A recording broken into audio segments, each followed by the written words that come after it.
Morning students. நம்ம real அனாலிசிஸில் பவுண்டட்னஸ் of continuous functions இதுதான் நம்ம டிஸ்கஸ் பண்ண போகிறோம். இப்போ இந்த டாப்பிக்கில் first theorem, every function defined and continuous on a closed interval is bounded above therein. That is, if f is continuous on I which is equal to closed interval a comma b, then there exists a real number u such that f of x is less than or equal to u for all x belongs to I. அதாவது இந்த தியரத்தில் என்ன கொடுத்துருக்காங்க, ஒரு function closed இன்டர்வலில் கண்டினியூஸாக இருக்குது அப்படின்னு சொன்னால் அதே இன்டர்வலில் பவுண்டட் எபோவாகவும் இருக்கும் அப்படின்னு சொல்லிட்டு நம்ம ப்ரூஃப் பண்ண சொல்கிறாங்க. பவுண்டட் எபோவ்னா என்ன, ஐங்கிற இன்டர்வல் நம்ம எடுத்துக்கலாம், closed interval a comma b. இந்த க்ளோஸ்ட் இன்டர்வல் ஏ கமா பியில் என்னென்ன பாயிண்ட்ஸ்லாம் இருக்கும், ஏ ஒரு பாயிண்ட்டாக இருக்கும், லெஸ் தான் R equal to X, less தான் ஆர் ஈக்குவல் டு பி, அதாவது ஏபின்ற பாயிண்ட்ஸ் இருக்கும், இன்பிட்வீன் ரியல் நம்பர்ஸ் எல்லாமே இந்த இன்டர்வலில் இருக்கும். இந்த இன்டர்வலில் உள்ள எல்லா X வேல்யூவுக்கும் F of எக்ஸினுடைய value, functional value நம்ம கால்குலேட் பண்ணுறோம்னா அதனுடைய value less than R equal to some fixed quantity அப்படின்னு நம்ம சொல்லணும். Less than R equal to you அப்படின்னு நம்ம சொல்லலாம். அப்போ அந்த யூன்ற இந்த பாயிண்ட்டை, இந்த ரியல் நம்பரை நம்ம எஃப்க்கு அப்பர் பவுண்ட் அப்படின்னு நம்ம சொல்லலாம். அப்பர் பவுண்டாக எக்ஸிஸ்ட் ஆகிறதுனால எஃப் ஆஃப் எக்ஸ் வந்து பவுண்டட் எபோவாக இருக்கும். அதாவது இந்த இன்டர்வலில் உள்ள எல்லா எக்ஸ் வேல்யூவுக்கும் எஃப் ஆஃப் எக்ஸினுடைய வேல்யூ இந்த யூவை விட சின்னதாக இருக்கும். அப்படி எக்ஸிஸ்ட் ஆகுதுன்னு சொன்னால் அந்த ஃபங்க்ஷன் நம்ம பவுண்டட் எபோவ் அப்படின்னு நம்ம சொல்லலாம். இப்போ பவுண்டட் எபோங்கிறது தான் இங்கே நெக்ஸ்ட் நம்ம கொடுத்துருக்காங்க தியரத்தில்.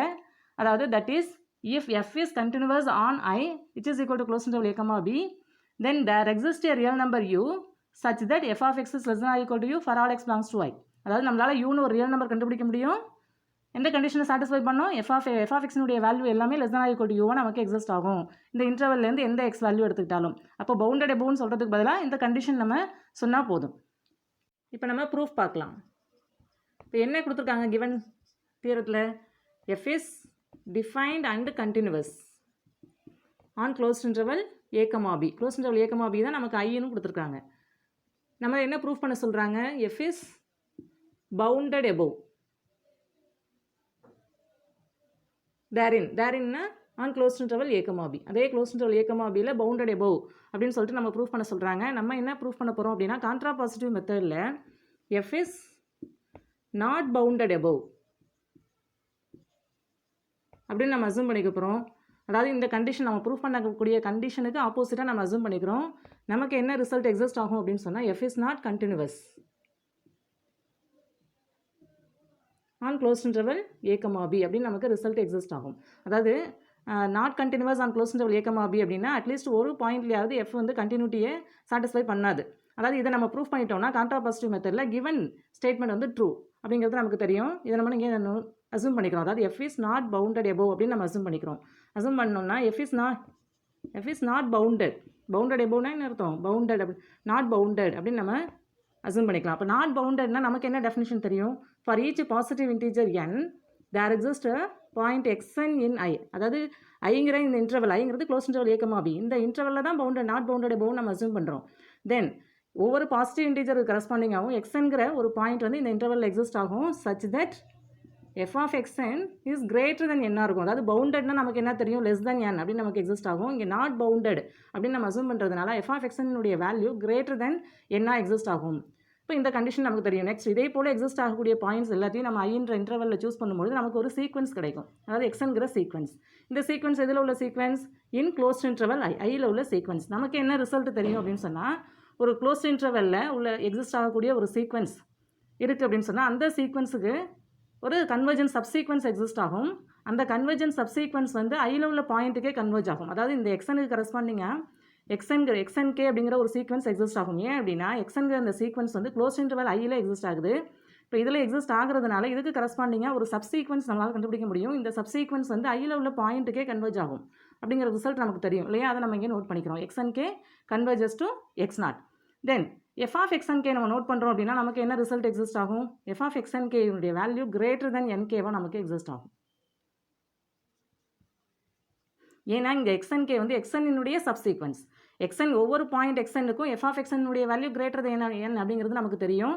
தேர்ஃபோர் எஃப் ஆஃப் எக்ஸ்என்கேனுடைய வேல்யூ கிரேட்டர் தென் என்கேவாக எக்ஸிஸ்ட் ஆகும் ஃபார் ஆல் கே இல்லையா. Therefore f of எக்ஸ்என்கே is diverges to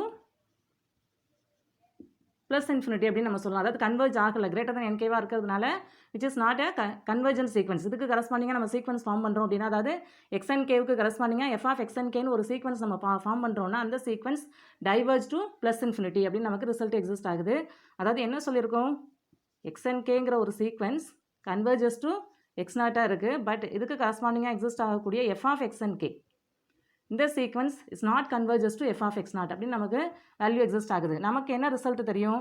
அதாவது எக்ஸ் நாட்டுக்கு கன்வர்ஜ் ஆகக்கூடிய ஒரு சீக்வன்ஸ் நம்ம எடுத்துக்கிறோம் அப்படின்னு சொன்னால் அந்த பாயிண்ட்டில் எஃப் கண்டினியூஸாக இருந்ததுன்னா f of x and k converges to f of x நாட்டாக இருக்கும். ஆனால் இங்கே வந்து f of x and k is not converges to f of x நாட்னு எக்ஸிஸ்ட் ஆகிறதுனால என்னென்னு சொல்லலாம்? F is not continuous at x naught அப்படின்னு நம்ம சொல்லலாம். அதாவது நம்ம என்ன அசூம் பண்ணிக்கிட்டோம்? F is not bounded above அப்படின்னு நம்ம அசூம் பண்ணிட்டோம். நமக்கு என்ன ரிசல்ட் எக்ஸிஸ்ட் ஆகுது? எஃப் இஸ் நாட் கண்டினியூவஸ் அப்படின்ற ரிசல்ட் எக்ஸிஸ்ட் ஆகுது. தென் கான்ட்ராபாசிட்டிவ் மெத்தடில் கிவன் ஸ்டேட்மெண்ட் நமக்கு ட்ரூ ஆகுது. கிவன் ஸ்டேட்மெண்ட் என்ன? F is not continuous on close interval a, b. அதாவது க்ளோஸ் இன்டர்வல் ஏ, பியில் எஃப் கண்டினியூஸாக இருந்ததுன்னா அதே இன்டர்வலில் எஃப் என்னவாகவும் இருக்கும்? பவுண்டட் எபோவாகவும் இருக்கும் அப்படிங்கிற இந்த ஸ்டேட்மெண்ட் நமக்கு ட்ரூ ஆகுது. ப்ரூஃப் எக்ஸ்பிளைன் பண்ணணும் இல்லையா? அதுக்கான நோட்ஸ் தான் இங்கே கொடுத்துருக்கேன். let us prove the theorem by contrapositive method. அதாவது contrapositive மெத்தடில் இந்த தியரத்தை நம்ம ப்ரூஃப் பண்ண போகிறோம். contrapositive மெத்தட்லாம் என்னங்கிறத நம்ம ஏற்கனவே பார்த்தோம் இல்லையா? அதுதான் இங்கே நம்ம நோட் பண்ணியிருக்கோம். let f be not bounded above on I. அதாவது நம்ம bounded aboveன்னு ப்ரூஃப் பண்ணணும். அதுக்கு பதிலாக நம்ம not bounded above அப்படின்னு நம்ம அசூம் பண்ணிக்கிறோம்.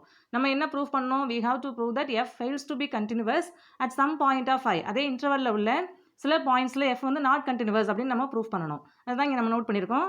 கவனிங்க, since f is not bounded on I, அதாவது bounded above not bounded above அப்படின்னு நம்ம அசூம் பண்ணியிருக்கோம் இல்லையா? அதாவது ஒரு ஃபங்க்ஷன் பவுண்டடாக இருக்கணும்னா பவுண்டட் எபோவாகவும் இருக்கணும், பவுண்டட் பிலோவாகவும் இருக்கணும்.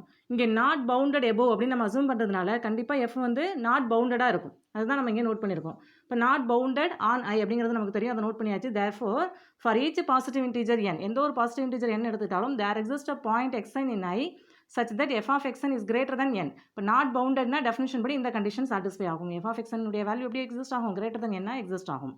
Now xn is a sequence in the closed interval I. அதாவது இதை போல எக்ஸிஸ்ட் ஆகக்கூடிய இந்த பாயிண்ட்ஸ் இருக்கு இல்லையா? இந்த பாயிண்ட்ஸ் எல்லாம் எடுத்து நம்ம xnங்கிற ஒரு சீக்வன்ஸ் ஒன்று ஃபார்ம் பண்ணுறோம். அந்த சீக்வன்ஸ் எதில் இருக்கும்? ஐன்ற இந்த க்ளோஸ்ட் இன்டர்வல்லே இருக்கும். அதுதான் இங்கே நம்ம நோட் பண்ணியிருக்கோம். Now xn is a sequence in the closed interval I. We know that. இப்போ க்ளோஸ்ட் இன்டர்வலில் ஒரு சீக்வன்ஸ் எக்ஸிஸ்ட் ஆகுதுன்னா நமக்கு என்ன ரிசல்ட் தெரியும்? Every sequence in a closed interval I has a convergent subsequence that converges to a point of I. அதாவது எந்த ஒரு sequence நம்ம க்ளோஸ் இன்டர்வலில் எடுத்துக்கிட்டாலும் அந்த சீக்வன்ஸுக்கு கன்வர்ஜென்ட் சப்சீக்வன்ஸ் எக்ஸிஸ்ட் ஆகும். எந்த பாயிண்ட்டுக்கு கன்வர்ஜ் ஆகும் அப்படின்னு சொன்னால் அதே இன்டர்வல் ஐயில் உள்ள பாயிண்ட்டுக்கே கன்வர்ஜ் ஆகும். Therefore there must exist a subsequence xnk. அதாவது xnங்கிற சீக்வன்ஸ் வந்து ஐன்ற இன்டர்வலில் க்ளோஸ் இன்டர்வலில் உள்ள ஒரு சீக்வன்ஸு, தென் அதுக்கு வந்து ஒரு சப்சீக்வன்ஸ் எக்ஸிஸ்ட் ஆகும். அதுதான் xnk ஆஃப் xn, அதாவது xn-உடைய subsequence and a point x0 in I such that இந்த xnk converges to x0 இருக்கும் அந்த ரிசல்ட் படி. சின்ஸ் f of xnk இதை மாதிரி நம்ம ரிசல்ட் ஃபார்ம் பண்ணதுக்கப்புறம் இந்த சீக்வன்ஸுக்கு கரஸ்பாண்டிங்காக f of xnk நம்ம நோட் பண்ணுறோம் அப்படின்னா f of xnk-னுடைய வேல்யூ எப்படி எக்ஸிஸ்ட் ஆகும்? கிரேட்டர் than nk-வா இருக்கும். ஏன்னா f is not bounded. Therefore f of xnk is greater than nk for all k.